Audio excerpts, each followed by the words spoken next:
Hello दोस्तों, स्वागत है आपका आज की क्लास में। आज हम ब्रेन का पार्ट 2 पढ़ेंगे। इसमें बेसिकली पहले पार्ट में ब्रेन के पार्ट्स के बारे में हो गया था, सेंट्रल नर्वस सिस्टम का पार्ट चल रहा था। इसमें हम आज दूसरा टॉपिक है स्पाइनल कॉर्ड का। किसका है? स्पाइनल कॉर्ड के बारे में पढ़ेंगे। बेसिकली स्पाइनल कॉर्ड क्या होता है? ये वर्टिब्रल कॉलम में होता है, वर्टिब्रल कॉलम में ये स्थित होता है। जैसे कि ये आपका क्या है, ये स्पाइनल कॉर्ड है और ये वर्टिब्रल कॉलम है। तो स्पाइनल कॉर्ड क्या होती है? वर्टिब्रल कॉलम में प्लेस्ड होती है। ठीक है, अब ये स्टार्ट कहाँ से होती है? तो ब्रेन का एक पार्ट होता है मेडुला। कौन सा पार्ट होता है? मेडुला। मेडुला ऑब्लिगांटा से शुरू होती है और नीचे की ओर चलती जाती है। ठीक है, जैसे कि ब्रेन में हमने पढ़ा था कि ब्रेन में 3 लेयर होती हैं, तो स्पाइनल कॉर्ड के अंदर कितनी लेयर होती हैं? स्पाइनल कॉर्ड के अंदर भी 3 लेयर होती हैं, जिन्हें मेनिंजिस बोलते हैं। क्या बोलते हैं? मेनिंजिस लेयर बोलते हैं। ठीक है, मेनिंजिस लेयर बोलते हैं। इसमें जो मेनिंजिस लेयर होती हैं 3 टाइप की होती हैं। एक होता है डोरामीटर, एक होता है पायामीटर, एक होता है आर्कोमीटर। ठीक है, ये मैंने आपको ब्रेन में बता दिया था। तो एक बार जो नए बच्चे हैं वो ब्रेन को एक बार देख लें। अगर हम बात करें पेरिफेरल नर्वस सिस्टम की, किसकी बात करें? पेरिफेरल नर्वस सिस्टम की। पेरिफेरल नर्वस सिस्टम एक ऐसा सिस्टम होता है जिसमें ब्रेन से निकलने वाली 12 नर्व सेल, ब्रेन से निकलने वाली 12 नर्व सेल और स्पाइनल कॉर्ड से निकलने वाली आपकी 31 nerve cell, 31 nerve cell pair में होते हैं। ये किस में होते हैं? ये पेयर में। ठीक है, तो ये आपके किस सिस्टम में काम करते हैं? पेरिफेरल नर्वस सिस्टम में काम करते हैं। किस में काम करते हैं? पेरिफेरल नर्वस सिस्टम में काम करते हैं। 12 पेयर आपके ये ब्रेन से और 31 पेयर स्पाइनल कॉर्ड से।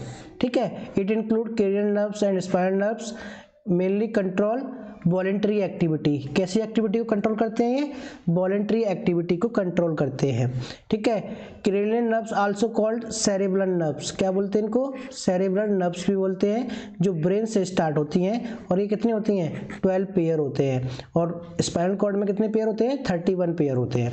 ठीक है, अब नेक्स्ट आता है आपका ऑटोनोमिक नर्वस सिस्टम। कौन सा system? Autonomic nervous system. Autonomic nervous system जो ऐसा सिस्टम होता है जो आपकी अनैच्छिक क्रियाओं को क्या करता है? कंट्रोल करता है। अनवॉलेंट्री एक्टिविटीज को कौन कंट्रोल करता है? ऑटोनोमिक नर्वस सिस्टम कंट्रोल करता है।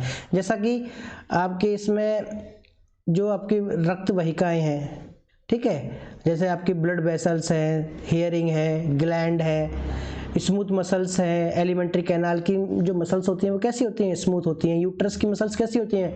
स्मूथ होती हैं। ठीक है, तो ऑटोनोमिक नर्वस सिस्टम क्या करता है? इन कामों में पार्टिसिपेट करता है। ये बेसिकली 2 टाइप का होता है। एक होता है आपका सिंपैथेटिक ऑटोनोमिक नर्वस सिस्टम में, और दूसरा होता है पैरासिम्पैथेटिक। सिंपैथेटिक का मतलब है अचानक डर जाना, ऐसी घटना होना अचानक, जिससे अचानक आपको क्या लग जाए? डर लग जाए। जैसे कि आपका कंसंट्रेटेड पढ़ाई में है तो आपका ब्रेन जो है, ब्रेन का कंसंट्रेशन कहाँ हो गया है?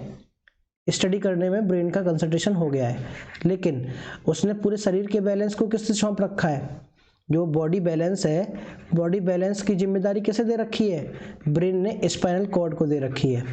किसको दे रखी है? स्पाइनल कॉर्ड को। पर दिक्कत ये होती है, जैसे कोई अगर आपके पीछे से आवाज़ मारता है तो आप अचानक डर जाते हो। क्यों डरते हो? उसके पीछे रीजन ये है कि स्पाइनल कॉर्ड को आदत नहीं है बॉडी के बैलेंस को बनाने की। ठीक है, वो आदत किसकी है? ब्रेन की आदत है। और जैसे ही कोई पीछे से आवाज़ लगाता है तो आप डर जाते हो। उस समय ब्रेन आपका एक्टिव हो जाता है, लेकिन जब आप पढ़ाई करते हो उस समय ब्रेन तो पढ़ाई में एक्टिव हो रहा है, बॉडी को बैलेंस कौन करवा रहा है? स्पाइनल कॉर्ड करवा रही है। लेकिन आपके आसपास अगर कुछ एक्टिविटी होती है तो स्पाइनल कॉर्ड उस एक्टिविटी की वजह से क्या होता है? डर जाता है। ठीक है, अब पैरासिम्पैथेटिक एक्शन कैसे होते हैं?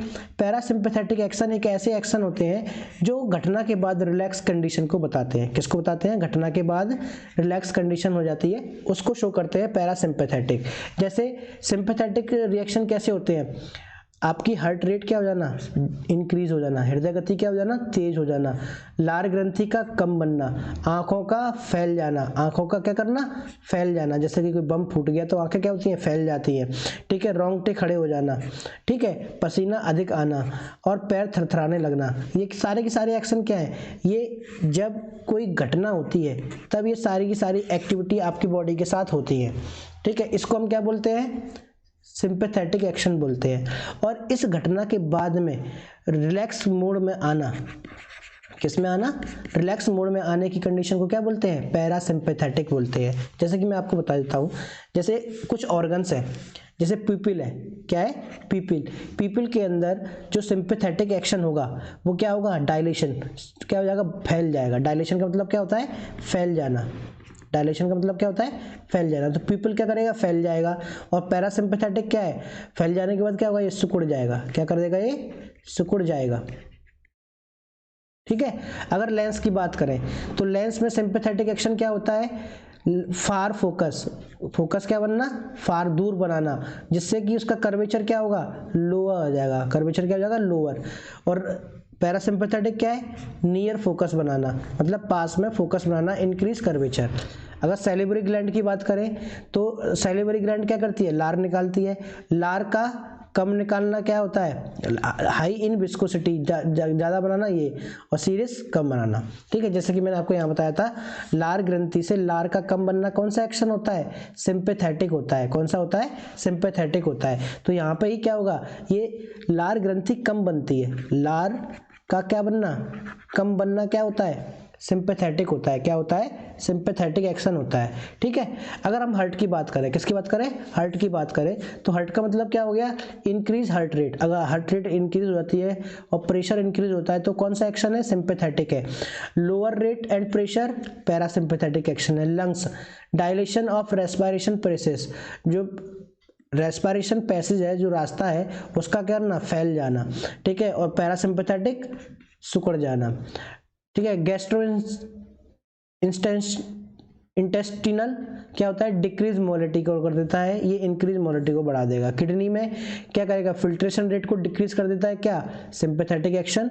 और इंक्रीज कौन करेगा, पैरासिम्पैथेटिक एक्शन करेगा, ठीक है। स्वेट ग्लैंड क्या करेगा, इंक्रीज बना देगा, पसीना अधिक निकालेगा, यहाँ पे कोई फर्क नहीं पड़ता है इससे, ठीक है। स्केलेटल मसल्स में क्या होता है, फैल जाती हैं, सिंपैथेटिक एक्शन में क्या होती हैं, फैल जाती हैं, पैरासिम्पैथेटिक में कोई प्रभाव नहीं पड़ता है। बीन्स क्या करता है, वेरिएबल डिपेंड करेगा और इसमें कोई फर्क नहीं पड़ेगा। तो डिफरेंट एक्टिविटीज होती हैं आपकी बॉडी के अंदर जो पैरासिम्पैथेटिक और सिंपैथेटिक के एक्शन के बेस पे होती हैं।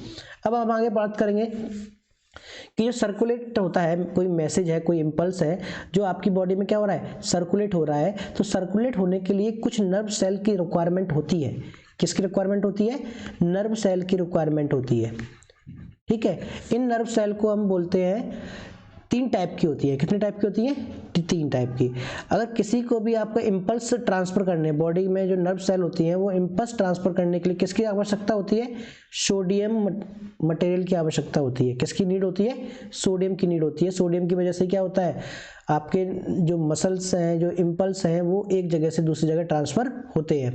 नर्व सेल बेसिकली 3 टाइप की होती है। एक होती है मोटर नर्व, क्या होती है, मोटर नर्व होती हैं।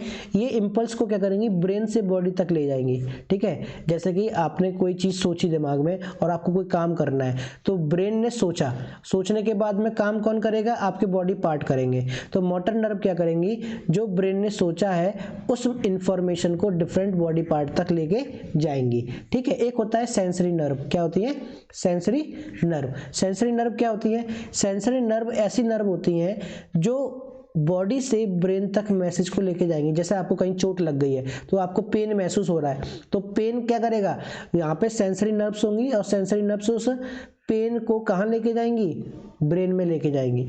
कुछ मिक्स नर्व होती हैं जो क्या करती हैं, सिग्नल को ब्रेन से बॉडी और बॉडी से ब्रेन तक लेके जाती हैं, ठीक है।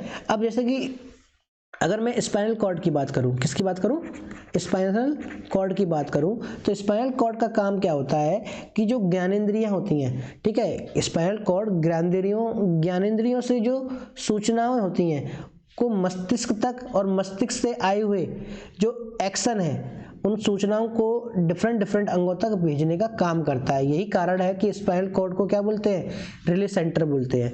स्पाइनल कॉर्ड क्या होता है, रिले सेंटर होता है। क्यों होता है जी रिले सेंटर, क्योंकि ये रिले सेंटर इसलिए होता है कि ये क्या करेगा, ब्रेन से आने वाले सिग्नल जो होंगे वो सबसे पहले कहाँ जाएंगे, स्पाइनल कॉर्ड के पास जाएंगे, और स्पाइनल कॉर्ड क्या करेगा, उन सिग्नल को बॉडी पार्ट्स तक पहुंचाएगा। इसलिए इसे क्या बोलते हैं, रिले सेंटर बोलते हैं। स्पाइनल कॉर्ड को सेकंड ब्रेन बोलते हैं। क्या बोलते हैं, सेकंड ब्रेन। ठीक है, जब हमारा ब्रेन कंसंट्रेट करता है किसी अदर थिंग्स पे, तो हमारी बॉडी को जो बैलेंस करेगा वो कौन करेगा, स्पाइनल कॉर्ड करेगा। आई होप आपको ये क्लास समझ में आई होगी। थैंक यू, टेक केयर, आपका दिन शुभ हो। जय हिंद, जय भारत।